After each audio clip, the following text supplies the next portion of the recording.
I just have a quick question. How many years have you been at Ole Miss? This is my 5th year. Your 5th year? Mm-hmm. And what exactly is your major? Are you music? I'm a BA in music, and I have a minor in English, but I started off as vocal performance, and didn't think I wanted to perform, and then now I'm kind of back to performing. So I went to Florida State in the fall because I got a full ride to do opera there in performance. So I'll get my master's in performance, even though I didn't get my undergrad in performance. Interesting.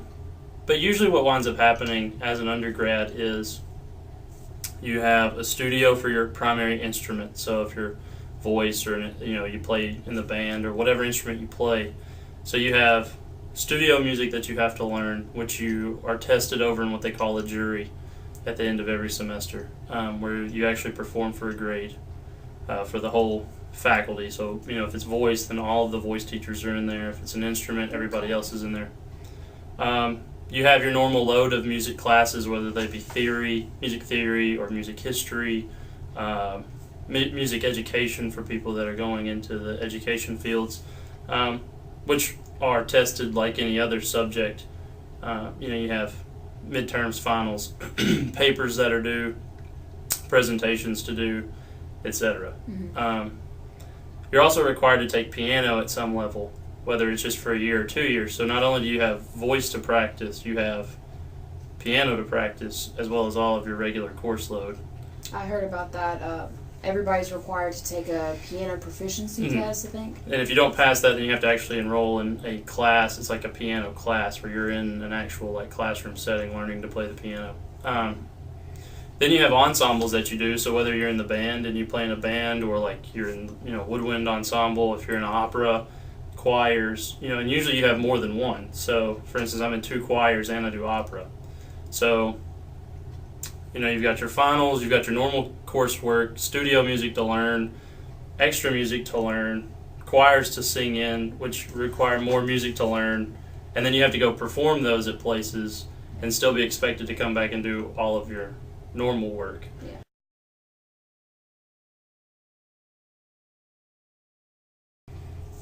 How do you go about preparing for, in your specific case, how do you go about preparing for your finals? Are yours this year going to be paper-based, or are they more performance-based? Or you said you're taking some floods. Yeah, it's usually, this is not the year, this wouldn't be really the year, I guess, to ask. But it winds up being about half and half. We got the opera this week, so in a way, that's kind of a final. I've got a symphonic literature class that I have to write a big paper, and then present whatever symphony I decided to talk about, which incorporates, multiple aspects, the history side of it, the theory side of it, all kinds of things. And that's usually what every, undergrad kid deals with, is the fact that he's going to have written tests and he's going to have performance-based tests at the same time. So you kind of just have to schedule, how am I going to approach it? And usually your studio music will take care of itself, because you're required to have it learned by a certain day, and then you have a chance to review it, and then you go in and perform it. Okay. And if you don't have it, if you're not ready to go, obviously your grade's going to suffer. So you've got a whole semester to try to learn, Just like with any other class. Yeah, with any other thing. So and the process gets harder and harder as you go. So you more songs get stacked on top of more songs. So when I did my senior recital, I had 15 songs that I had to memorize to perform. But when I was a freshman, I only had to have 4.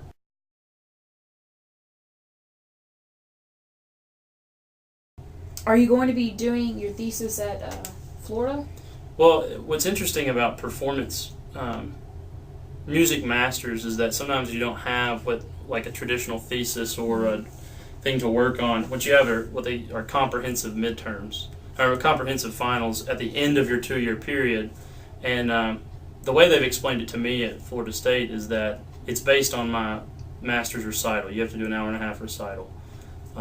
And you have to do performance notes, program notes for that recital, which is covering all these aspects of the music that you're singing, and then the comprehensives are based off of that, and it's just a continuous progression of more in depth. So if you do a song by Schubert or a set by Schubert, They're going to ask you about Schubert, and they're going to ask you who influenced Schubert, and then they're going to say what of one of those people that influenced Schubert, what was a theory aspect that they were known for, and then explain that theory aspect, and then how does that go? So it's like a continuous building block that goes all the way back to prove that you know that you've learned this whole time and you haven't just been wasting your time.